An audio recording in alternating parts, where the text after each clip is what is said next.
የእግዚአብሔር ቃል በተናገረው ቃል ላይ ኃይል እንዳላት አታውቅም? ትንሽ ኃይል ብቻ አይደለም። እኔ ስለ ኃያል ኃይል ነው እያወራሁ ያለሁት።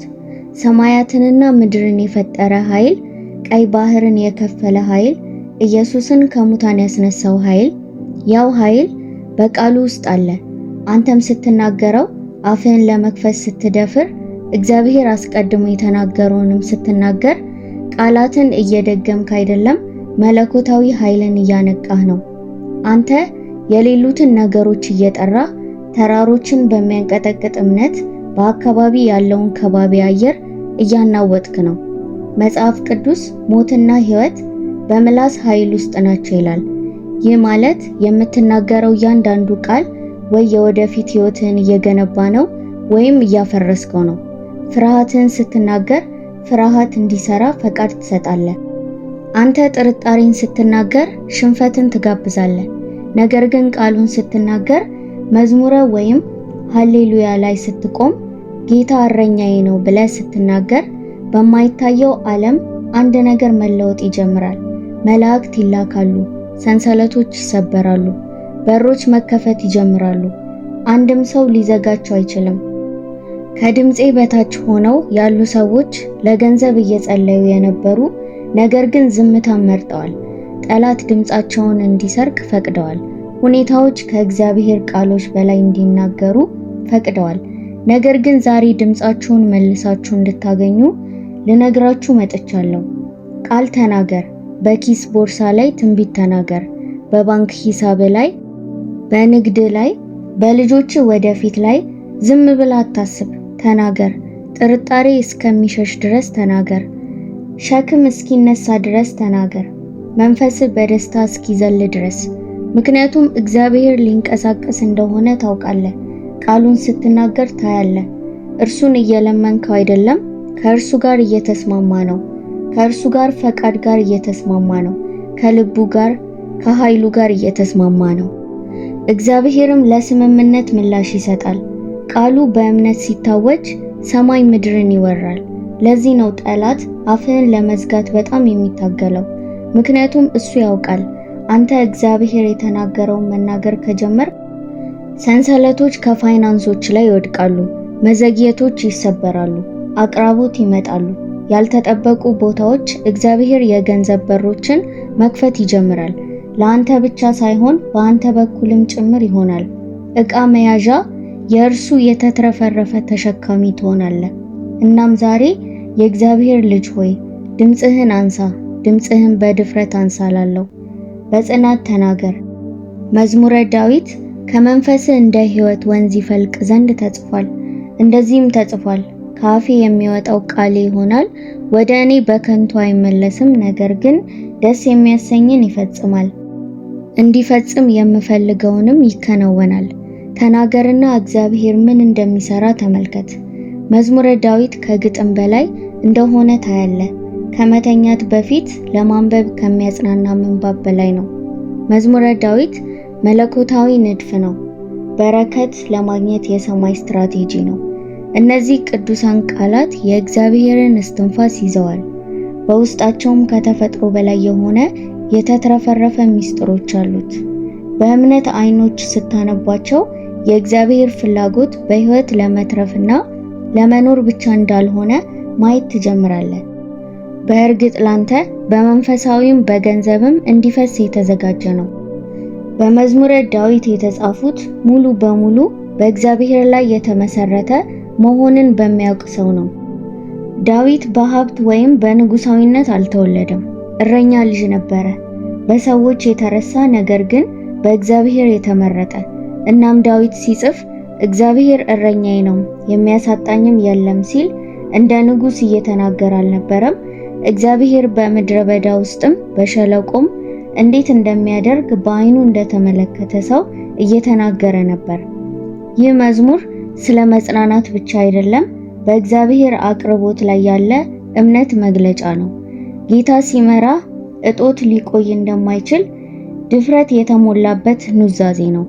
ከዚያም መዝሙረ ዳዊት ምዕራፍ 51 ቁጥር 12 ይህንን ስሙ፣ ጌታን የሚፈራ ሰው የተባረከ ነው፣ ባለጠግነትና ሀብትም በቤቱ ይሆናሉ።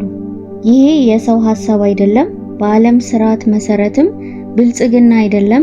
ይሄ የእግዚአብሔር ቃል ነው። ከማጭበርበር ወይም ከመጣር ጋር የተያያዘ አይደለም። ከአክብሮት ጋር ለመታዘዝ ለታማኝነት የተያያዘ ነው። እነዚህ መዝሙራት ግልጽ ያልሆኑ ማበረታቻዎች አይደሉም፣ መለኮታዊ መመሪያ ናቸው። ልብህን እንዴት እንደምትይዝ፣ ሕይወትህን እንዴት እንደምታስተካክል ያስተምርሃል። የእግዚአብሔር ልጅ የሰማይን መዝገብ በሚከፍት አይነት እምነት እንዴት መመላለስ መልሶች ስትፈልግ ነበረ። ከዕዳ እንዴት መውጣት እንደምትችል፣ ፍላጎቶችን እንዴት ማሟላት እንደምትችል፣ ለልጆችም ሕይወት እንዴት መገንባት እንደምትችል እያሰብክ ነበረ። ነገር ግን መልሶቹ ቀድሞውንም ተሰጥተዋል። በቃሉ ውስጥ ናቸው፣ በመዝሙራት ውስጥ ናቸው። አፍህን ስትከፍትናም እነሱን ከማንበብ ብቻ ሳይሆን በስልጣን ላይ ስትናገር የአንተ ሁኔታ መለወጥ ይጀምራሉ። ምክንያቱም ከእንግዲህ ከፍርሃት ወይም ተስፋ በመቁረጥ አትናገርም። እናም እውነታን ታውጃለህ እንጂ እውነታን ብቻ እየተናገርክ አይደለም። ከኢየሱስ ደም በኩል ካንተ የሆነውን ነገር እየጠራህ ነው። መዝሙሩ የእግዚአብሔርን ልብ ያሳያል። እርሱ የድህነት አምላክ አይደለም። ልጆቹን በተስፋ እያታለለ ፈጽሞ የማይፈጽም አምላክ አይደለም። እርሱ ደግ አባት ነው። አገልጋዩም በብልጽግናው ደስ ይለዋል። በቃሉ ብርሃን ስትመላለሱና በድፍረትም ስትናገሩት በሲኦል ውስጥ ያለምንም ዲያብሎስ ሊያቆመው በማይችል የገንዘብ ግኝት ራስህን ታዘጋጃለህ። መዝሙሩን ተናገር፣ የሰማይም ንድፍ የወደፊት ሕይወትህን ይገንባ። ቃሉን ማንበብ ብቻ በቂ አይደለም። በመጽሐፍ ቅዱስ ላይ ስላሰመርካቸው ብቻ በቂ አይደለም። እውነተኛ እምነት ከመንፈስ ጥልቅ ድል እንደመጣ እስኪታይ ድረስ ማመን አልቆ የማይጠብቅ አይነት እምነት ነው። እንደሚመጣ ቀድሞውኑ ያምናል። በዕዳ ወይም በሥራ መጥፋት ወይም ባዶ ማዕድ ፊት ቢቆም እንኳን የማይንቀጠቀጥ ነው። ነገር ግን እግዚአብሔር ሁሉን እኔ በሚያስፈልገኝ መሰረት በክብሩ ባለው ሀብት ይሰጠኛል ስትል እምነት ከተፈጥሮ በላይ የሆነውን የሚያንቀሳቅስ ነው። የእግዚአብሔርን መለኮታዊ አቅርቦት በር የሚከፍት ቁልፍ ነው። አንተ መዝሙረ ዳዊትን በልብህ ልታውቀው ትችላለህ። ነገር ግን ልብህ ከንፈርህ የሚናገረውን ካላመነ ቃላትን እየደጋገምክ ነው። ነገር ግን እምነት ባለ ጊዜ እነዚያን ቃላት ስትናገር መንፈስህ ከአፍ ጋር ሲስማማ ያኔ ሰማይ ይንቀሳቀሳል። ያኔ የእጦት ሰንሰለቶች መሰበር ሲጀምሩ፣ ያኔ ቀድሞውንም እንደነበሩ የማታውቃቸው በሮች ይከፈታሉ። እምነት የመንግስቱ ገንዘብ እንደሆነ አታውቅም? ዶላር አይደለም፣ ሁኔታ አይደለም፣ ግንኙነት አይደለም፣ እምነት ነው። ያለ እምነት እግዚአብሔርን ደስ ማሰኘት አይቻልም። የእግዚአብሔር ልጆች ስንቶች እየለመኑ እየጸለዩ ለእድገት እየጸለዩ ነገር ግን በውስጣቸው መቼም እንደሚመጣ አያምኑም። ያ እምነት አይደለም፣ ያ ፍርሃት ተመስሎ ነው። ነገር ግን ዛሬ ይሰማኛል። የአንድ ሰው እምነት እንደገና መንቃት ይጀምራል። የሚያዩትን ሳይሆን በመንፈስ እውነት ነው ብለው ስለሚያምኑ እግዚአብሔርም የሚፈልገው ይህንን ብቻ ነው። ትንሽ ብልጭታ፣ የሰናፍጭ ቅንጣት የእምነት ሹክሹክታ ተራሮችን ያንቀሳቅሳቸዋል። የተያዙትን ፋይናንስ ይሰርዛል። እንቢተኛነትን ይሰርዛል። ዕዳዎችን ይሰርዛል። ያልተጠበቁ ቦታዎችን አቅራቦት ይልካል። ሀብትን ለመፍጠር ጥበብን ይሰጣል። እንዲሁም በተፈጥሮ አእምሮ ውስጥ ምንም ትርጉም የሌለው ሞገስ እምነት ተገብሮ አይደለም። እምነት ይናገራል። እምነት ይንቀሳቀሳል። እምነት በተፈጥሮ ውስጥ ከመታየቱ በፊት ተስፋውን ይይዛል። መዝሙሩን በእምነት ስትናገር ለአማልክትና ለሲኦል እያወጅክ ነው። አቅራቢዬ ማን እንደሆነ አውቃለሁ። አባቴ ማን እንደሆነ አውቃለሁ። ቃል ገብቶልኛል። በእይታ አልሄድም፣ በእምነት ነው የሚሄደው ብለህ ታውጃለህ። እምነት ከባቢ አየርን ሲሞላ፣ እግዚአብሔር ሲንቀሳቀስ፣ ሕይወት ሲቀየር፣ ቤተሰቦች ሲመለሱ አይቻለሁ። እምነት ከተፈጥሮ በላይ የሆነውን ወደ አንተ ይጎትታል። ስለዚህ ቃሉን ተናገርና እርሱ እንደሚሰራው በእያንዳንዱ የፍላጎት ክር እመን። በመታዘዝ ውስጥ በጣም የተቀደሰ ነገር አለ። ሁልጊዜ ጮክ ያለ አይደለም፣ ሁልጊዜ የሚያምር አይደለም። አንዳንድ ጊዜ ማንም በማይመለከትበት በድብቅ ቦታ ላይ አዎ ማለትን ነው። አንዳንድ ጊዜ ዋጋ ቢያስከፍልም ትክክለኛውን ነገር ማድረግ ነው። አንዳንድ ጊዜ ከምትፈልጉት ነገር መሸሽ ነው። ምክንያቱም መንፈሱ ለአንተ የተሻለውን የምሰጥ ይህ አይደለም ይልሃል። ነገር ግን ታዛዥነት ተአምራት የምትቀበሉበት አፈር ነው። ቃሉን መጥቀስ ትችላለህ። መዝሙረ ዳዊትን በየቀኑ መናገር ትችላለህ። ግን ሕይወትህ ከእግዚአብሔር ልብ ጋር ካልተስተካከለ፣ እጆችህ ባለመታዘዝ ከተዘጉ፣ እግዚአብሔር እርሱ የሚጠብቃቸውን በረከቶች አይለቅልህም። እግዚአብሔር በቅድስና ለሆኑት ይባርካል፣ ፍጹም ለሆነው አይደለም። በየዕለቱ ለሚሰጡት በትህትና የሚራመዱትን እናም የቅኖች ትውልድ ደግሞ ይባረካሉ፣ ደግሞም የጻድቃን ነፍስ አይሰቃዩም። ይሄ ቃል በዘፈቀደ አይደለም፣ መጽሐፍ ቅዱስ ውስጥ ያለ ንድፍ ነው። እግዚአብሔር ልቡ ወደ እርሱ ለተመለሰ ሰው ምላሽ ይሰጣል። እኔ ደጋግሜ አይቻለሁ። የገንዘብ በረከት ለማግኘት እየጮሁ ግን የእግዚአብሔርን ድምፅ ለመምራት የሚሞክረውን ድምፅ ችላ የሚሉ ሰዎች በረከቱን ይፈልጋሉ ግን ወሰኖቹን አይፈልጉም። ሞልቶ መፍሰስን ይፈልጋሉ ግን ታዛዥነት አይደለም። ነገር ግን ሰማይ ማስመሰልን አይሸልምም፣ ነገር ግን መሰጠትን ይሸልማል። እግዚአብሔር እኛ በጣም ስለተጨነቅን ብቻ አይንቀሳቀስም። ልብ በእርሱ ላይ እንደቀረበ ሲያይ ይንቀሳቀሳል። የእኔ ፍቃድ ሳይሆን ያንተ የሚልንም ይሰማል። መዝሙረ ዳዊት ከተስፋዎቹ የተሞሉ እንደሆኑ ታያለህ።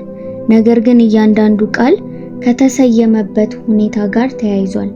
የተባረከ ሰው የእግዚአብሔርን ትእዛዛቱን በደስታ የሚቀበል ሰው ነው። እግዚአብሔር ቃሉን ብቻ የሚናገር ሰው ሳይሆን በሕይወቱ የሚኖረው ሰው ሲያይ ሰማይ እንዴት ደስ እንደሚለው። ለመጨመር ብቻ የማይጸልይ ሰው፣ ማንም ሰው በማይመለከትበት ጊዜ በታማኝነት የሚሄድን ሰው። የገንዘብ በሮች በመጮህ እንዲሁ እንደማይከፈቱ ልነግርህ ይገባል። ልባችን በታዛዥነት ሲቀመጥ ይከፈታሉ። እግዚአብሔርን በጊዜያችን፣ በሐሳባችን፣ በገንዘብ በምናከብርበት ጊዜ፣ በምንሰጥበት ጊዜ፣ ስጥ ሲል ትርጉም በማይሰጥበት ጊዜ እርሱን ለማመን ስንችል፣ ሰዎችን በደግነት ስንይዝና ከመራራነት ይልቅ በይቅርታ ስንመላለስ ነው። እነዚህ ጥሩ ሐሳቦች ብቻ አይደሉም፣ የሞገስን ፍሰት የሚከፍቱ ቁልፍ መንፈሳዊ ሕጎች ናቸው። በታዛዥነት ስትመላለስ በረከትን መከታተል አይጠበቅብህም። ያሳድድሃል፣ ይከባሃል። እግዚአብሔር ራሱ እርምጃዎችህን ማዘዝ ይጀምራል። በትክክለኛ ክፍሎች ውስጥ ያስቀምጣል። ትክክለኛውን በሮች ይከፍታል እና የተሳሳቱትን ይዘጋል። ምክንያቱም አንተ የእርሱ ዕቃ እንጂ ጎብኚው ብቻ አይደለህም። ስለዚህ የምትናገረውን ቃል ኑር። የገንዘብ ሞገስም እርምጃህን ሲከተል ተመልከት። የእግዚአብሔርን ልብ የሚነካውና ሰማይን የሚያንቀሳቅሰው ምን እንደሆነ ታውቃለህ? ዝም ብሎ መጠየቅ አይደለም፣ ምስጋና ነው። ንጹህ የልጅነት ልባዊ አድናቆት። የእግዚአብሔርን የዙፋን ክፍል የሚሞላው ድምጽ ነው። የባንኩ ሂሳብ ሲሞላ ማንኛውም ሰው ማመስገን ይችላል። ቼኩ ሲመጣ ማንኛውም ሰው እጁን ማንሳት ይችላል። ነገር ግን ስላየሁት ሳይሆን ታማኝ እንደሆንክ ስለማውቅ እየሰራ ስለሆነ ጌታ ሆይ አመሰግናለሁ ሲሉ የእግዚአብሔርን ልብ እንዴት በደስታ ያንቀሳቅሰዋል። ያ አይነቱ ምስጋና ሰማያትን ያናውጣል። ዳዊት ብዙ ጊዜ ከቤተ መንግስት አልተመሰገነም። ከዋሻዎች፣ ከምድረ በዳ፣ ከአደጋ ቦታዎች አመስግኗል እና ጭንቀት ሆኖም አፍ በምስጋና ሞልቶ ነበረ። ጌታን በዘመኔ ሁሉ ባርካለሁ አለ። ምስጋናው ሁል ጊዜ በአፌ ይሆናል። አልፎ አልፎ አይደለም፣ ቀላል ሲሆን ብቻ አይደለም፣ በዘመኑ ሁሉ። ምክንያቱም ዳዊት አንድ ነገር ተረድቷል። ምስጋና የእግዚአብሔርን መኖር ይጋብዛል። የእግዚአብሔርን መኖር ባለበት ሙላት አለ። የደስታ ሙላት፣ የሰላም ሙላት፣ የአቅራቦት ሙላትና በሌሊት እጆችህን አንሳው እና ጌታ አልገባኝም ግን አመሰግንሃለሁ፣ አቅራቢያዬ ስለሆንክ አመሰግንሃለሁ፣ በሮቹ ስለተከፈቱ አመሰግንሃለሁ፣ እጥረት በሕይወቴ ውስጥ ቦታ ስለሌለው አመሰግንሃለሁ። አንተ እንደዛ ማመስገን ስትጀምር የአየር ንብረትህ ይቀየራል፣ ልብህ ይከፈታል። አይኖች እድሎችን ከዚህ በፊት ማየት ያልቻልከውን እድሎች ማየት ይጀምራሉ። ገንዘቡ ወዲያው የሚታይ አይደለም፣ ነገር ግን ከተስፋ መቁረጥ ወደ ተስፋ ይቀየራል። አንድ ነገር ልንገርህ፣ አንዳንድ በረከቶች ስምህ ተጽፎባቸው ነገር ግን ምስጋናህን እየጠበቁ ናቸው። ፍላጎትህ አስቀድሞ ተመድቧል፣ ነገር ግን የሚያስተጋባው በምስጋና እንጂ በማጉረምረም አይደለም። ባመሰገንክ ቁጥር ከገነት ፍሰት ጋር ራስህን ታስተካክላለህ። እግዚአብሔር የምስጋና ልብን መቋቋም አይችልም። በእምነት ከፍ ከሚያደርገው ድምፅ መራቅ አይችልም። ስለዚህ በሩ እስኪከፈት አትጠብቅ። አሁን አመስግነው። በሩ ቀድሞውኑ በስፋት ሲወዛወዝ ታገኘዋለህ። አንድ አፍታ አለ፣ ቃሉን የተናገርክበት የተቀደሰ አፍታ። መዝሙሩን ባወሽክበት በታዘዝክበትና ምስጋናህን ከፍ አድርገህ አሁን የምትጠብቅበት ጊዜ ነው። ያ የጠበቅክበት ወቅት ምን ያህል አስቸጋሪ ሊሆን ይችላል? ምክንያቱም ስጋችን አሁን ማየት ይፈልጋል። አሁን በሮች እንዲከፈቱ እንፈልጋለን። መልሶቹ በእጃችን ከሰማይ እንደ ዝናብ እንዲወርድ እንፈልጋለን። ግን በጥልቀት ስራ አለ። በመጠበቅ ውስጥ የሚካሄድ ቅዱስ ማጣራት አለ። መጠበቅ ዝም ብሎ መቆየት አይደለም። በመንግስት ውስጥ መጠበቅ ንቁ እምነት ነው። በስራ የሚታይ መታመን ነው። መዝሙረ ዳዊት ምዕራፍ 37 በጌታ እረፍት አድርግ በትዕግስትም ጠብቀው ይላል። ይህም እንዲሁ የሚያጽናና ጥቅስ አይደለም፣ መለኮታዊ ስትራቴጂ ነው። እረፍ፣ ጠብቅ፣ አትበሳጭ። እግዚአብሔር እየሰራ መሆኑን ማመን ማለት ነው። በቅዱስ ተስፋ ስትጠብቁ ሰማይ እየሰራ ነው። በእምነት ስትጠብቁ መላእክት እየተንቀሳቀሱ ነው። በመጠበቅ ላይ በሩ እየተከፈተ ነው። የምትናገሩት መዝሙር በከንቱ አይመለስም።